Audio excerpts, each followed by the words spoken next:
guys, magluluto naman tayo ngayon ng giniling na baboy curry. Curry na giniling na baboy. Yan, ginigisa ko na po ang aking sibuyas, bawang at saka sili. Kasi si sili talaga kami. Mahilig talaga kami sa sili. Ayan.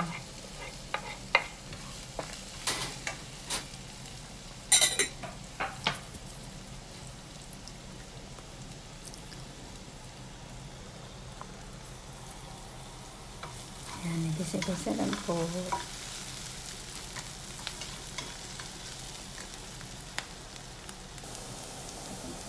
Ayan, gisa lang po. Tsaka ilagay ko yung curry powder na para mas malasa pa pag hinigisa kasi mas malasa. Kaya sama ko na siya sa pag-gisa ang curry powder.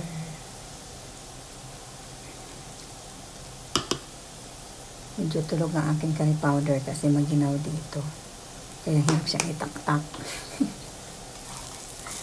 Ayan, gisa-gisa lang po natin ang ating curry powder kasama ang sibuyas, bawang at saka sili. Ayan. Nilagyan na po ang ating pork. Ayan. Ang ating giniling na baboy. Ayan, halo-haloin lang po.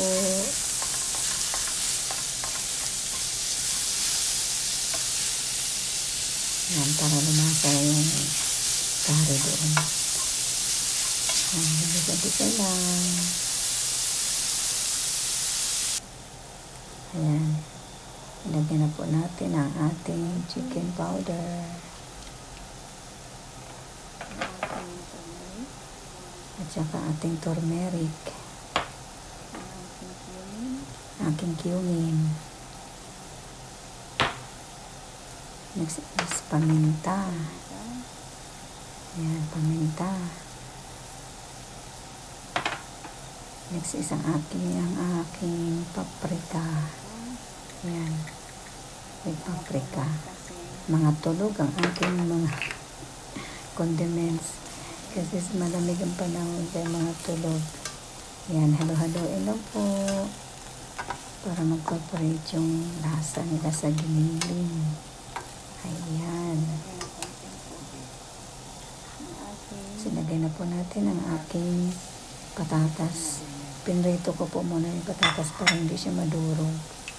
Kaya manda kasi bago siya niluto, isahog. Nakaprito na siya para hindi siya madurog. Ayan. Halo-haloin lang po. Ayan, lagyan na po natin sa tasa ng tubig. Kasi hindi naman siya madali mang lutuin yung giniling kasi giniling yan. Ngunit na maraming tubig kasi kuluan. Kaya kunti lang po. Isang tasang tubig, okay na. Next, ayan na po, kumukulo na. Lagyan na po natin ang gata.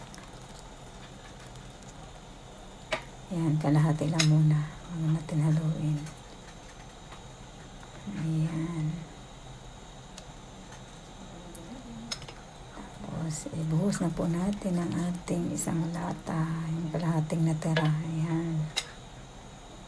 Halo-haloin lang po. Tapos pakuluan na po siya para maging sticky. So, ayan na po ang aking curry na giniling na baboy. Ayan. Pakuluan na po ng konti. Medyo nag-sticky na siya. Medyo lumapot na. Pakuluan na po natin ng konti pang oras. Mga 10 minutes.